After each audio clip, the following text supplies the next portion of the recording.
Shalom, this is video number 9 in the series of terms for the Introduction to Judaism Long Distance Conversion course.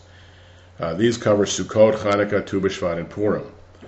Chol HaMoed, I described it on the last video, it means the intermediate days of Passover and Sukkot, which are not full holidays. You're permitted to work, but they're still part of the holidays.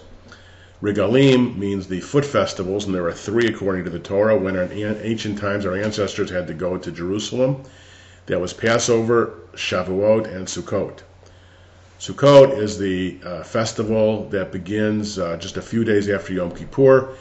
I have a video on this. We build a booth and we live in it as much as possible during this period.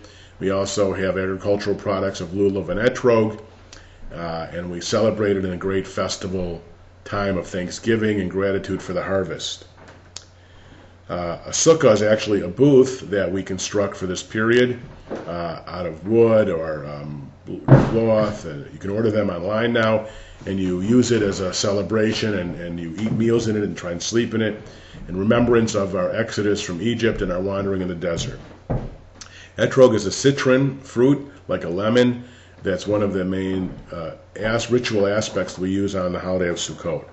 Lulav is a date palm branch, and we also include with it myrtle and willow leaves, and we hold them together during the festival of Sukkot. Shmini Atzeret is the 8th day of that festival. We also have Yizkor services on that day. We have prayers for rain. We start on that day, and it's almost the end of the holiday of Sukkot.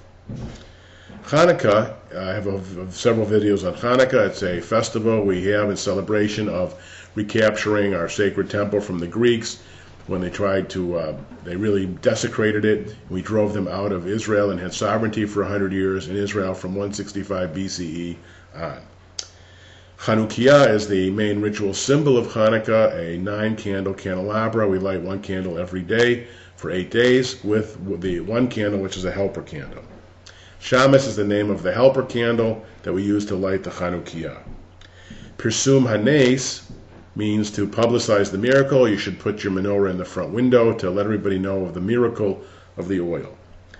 Dreidel and Sivivon, that is a toy, a top that we spin in a kind of small gambling game, which is a lot of fun. It has 4 Hebrew letters on it, which stand for a great miracle happened there. Sivivon is the Hebrew word. Latkes are potato pancakes, and Ashkenazic Jews eat potato pancakes. Latkes is the main food item on Hanukkah. Tu B'Shvat is the Talmud telling us it's the new year for trees in the middle of the month of Shvat, usually in January. We celebrate Israel, we celebrate the land of Israel, we celebrate trees, we celebrate nature.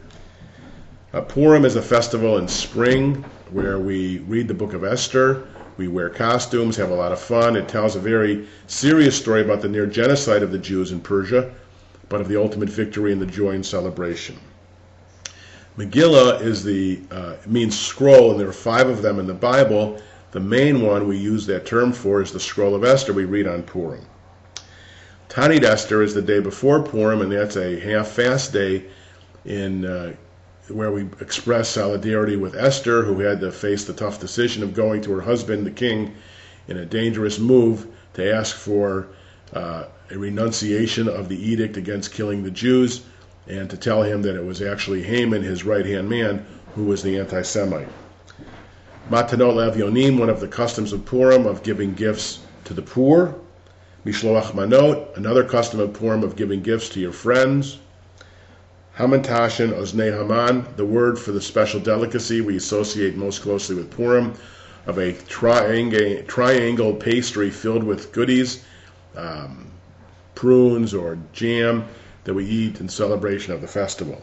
And a grager is a noisemaker we use during that festival whenever we hear the name of the evil man Haman, who tried to have the Jews mass murdered. So those are some of the terms for session 9.